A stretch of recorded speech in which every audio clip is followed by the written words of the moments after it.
Come on now. See, you can be a rocket scientist. Damien, see, you don't fool me. You don't fool me with that tough act. Because, see, you could be the next rocket scientist. Have you thought about what you want to be when you grow up? You like science. Is there something you'd like to do in science? Not science. Huh? Not science. What's your favorite subject? Being bad. Come on, what's your favorite subject? Math. Math? Really? He's good in math. He's good in math? Man, you could run a corporation. Don't do that. I would not do that if I were you. If you block that dream, it can't get through.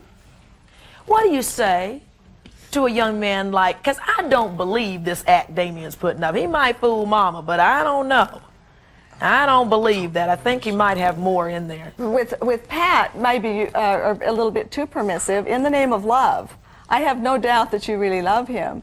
And here again, it's sometimes how we need to be both kind and firm at the same time, but still, in listening to him and getting his suggestions, he objects to authority, so he needs to get involved in helping to make the decisions. See, too often we tell kids everything. We tell them what happened, what caused it to happen, how they should feel about it, and what they should do about it, instead of asking them, well, what's going on? How are you feeling about it? What are you learning from your mistakes? What ideas do you have to solve them? What will happen if you don't go to school? What will happen if you do?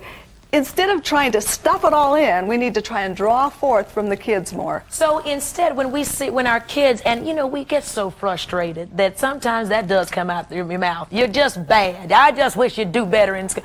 Instead of those things, give us new language. What can we say instead? Well, still feeling disappointed now. By the way, I see with my 7 kids, I've made every mistake in the book. And you have 7 children. Yes, 7 children she has. And I've had one who... Honey, we're going to listen to you. And I've had one who wanted to drop out of school, and I was ready to put the foot down. And see, when you get kids like this, sometimes who are into power struggles, you just increase the power struggle. So you want to know what words to use.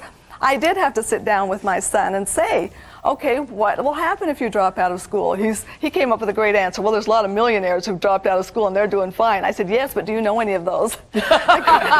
Damien, you know any? No, okay. But I kept asking him what questions. Well, ask him now. We're going to learn through you. Damien, play along with us, okay? Yeah. Because there are parents who need to learn how to do this, okay? So just entertain us. Play along with us. Damien, what kinds of jobs do you think you can get if you don't go to school? The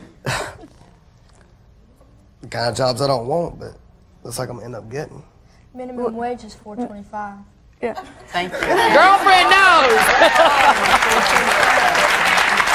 Well, but to just keep going, and see, one of the things is, though, that sometimes we ask questions and we don't really listen. And so kids don't want to give answers because we're afraid they'll just use the information against them. But if you really kept asking what questions until Damien felt that you really cared about helping him to think about his future and what could you not do that you might want to do if you don't get an education. Ooh, I listened. I heard Damien say jobs he didn't want. Right.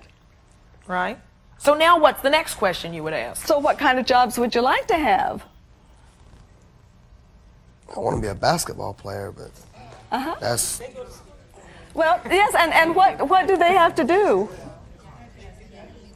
They gotta go to school a bit. Yeah.